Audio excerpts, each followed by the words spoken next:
미라에서 나온 바이러스는 너무 오래돼 그 자체로 연구하기는 어렵다. 때문에 바이러스의 DNA 정보를 되살린 뒤 계란에 넣어 배양하는 방식을 써야 한다.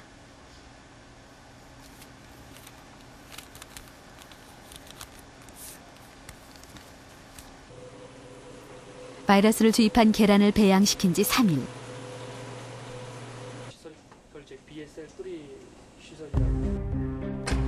5천만 명의 사망자를 냈던 스페인 독감 바이러스가 80년 만에 그 모습을 드러냈다.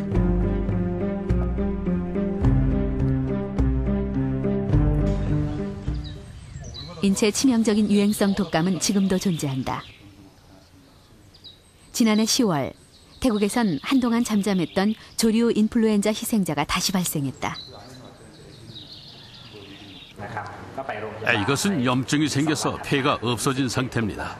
이렇게 흰색을 띠는 폐라면 폐가 부었거나 염증이 생겼다는 것을 의미합니다. 80년의 간격을 두고 나타난 두 개의 유행성 독감.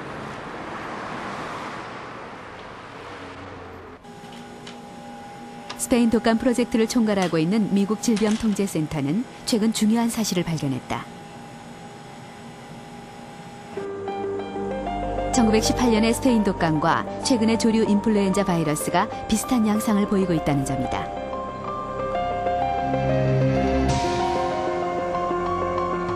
조류 인플루엔자의 인체 감염이 시작된 것은 기존 조류 인플루엔자의 변종인 H5N1 바이러스 때문이다. 스페인 독감도 마찬가지였다. 일반 독감에서 유전자 변이가 일어나면서 전염력이 강화된 스페인 독감 바이러스가 탄생한 것이다.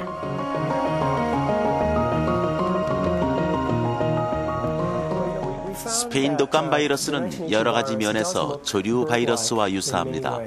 스페인 독감 바이러스는 각 유전자에 많은 돌연변이가 있었기 때문에 이 바이러스가 어떻게 인체에 감염되게 되었는지를 이해하는 것은 매우 중요합니다.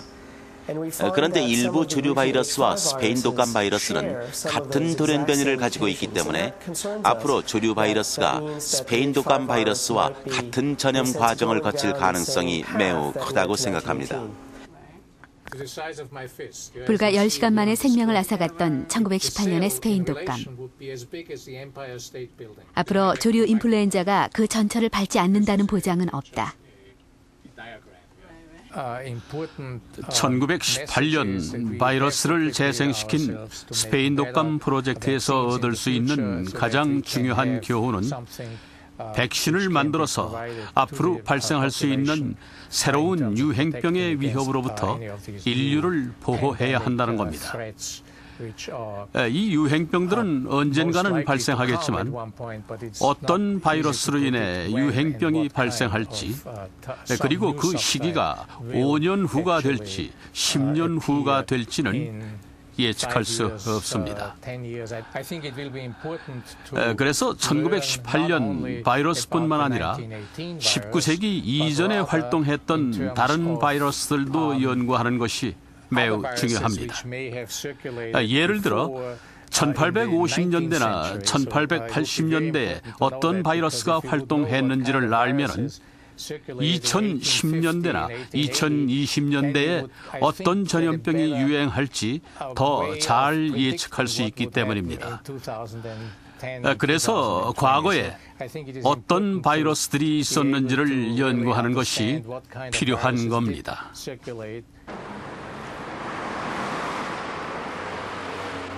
130년 전에 이미 인간 세포를 확보했던 미 질병통제센터 역시 질병의 과거 추적이 얼마나 중요한지를 강조하고 있다.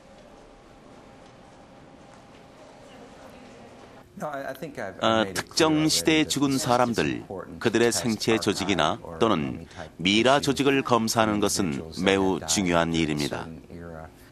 미라나 수집해놓은 인체 조직은 과학자들과 의사들이 여러 질병들과 그 질병들에 대한 면역 반응을 연구하는 데 상당히 큰 도움이 되는 자료라고 생각합니다.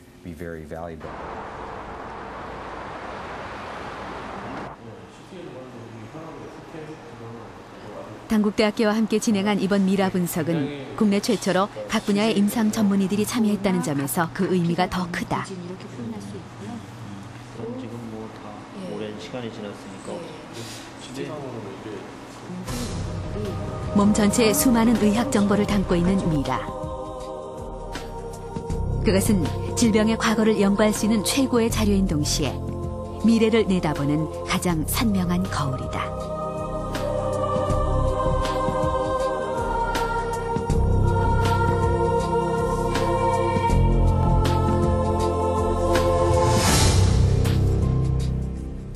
소년이 이 세상에 살았던 시간은 채 6년도 되질 않았지만 그 안에는 가족의 사랑과 삶에 대한 애착, 그리고 질병과 죽음의 고통이 고스란히 담겨 있습니다. 400년이 지난 지금도 생로병사의 모습은 크게 달라지질 않았는데요. 미라 연구가 중요한 것도 바로 그 때문입니다. 미라를 통해서 질병의 과거사를 추적함으로써 그 질병에 어떻게 대처해야 하는지를 알 수 있는 것이죠. 그 어떤 문헌 자료보다도 살아있는 정보를 전해지고 있는 미라. 첨단 의학의 힘으로 그 비밀을 풀어나감으로써 한국인들이 안고 있는 질병에 대한 새로운 해답이 제시될 수 있기를 기대해 봅니다. 이 생로병사의 비밀, 다음 주 이 시간에는 암을 이긴 사람들의 5가지 습관에 대해서 방송합니다.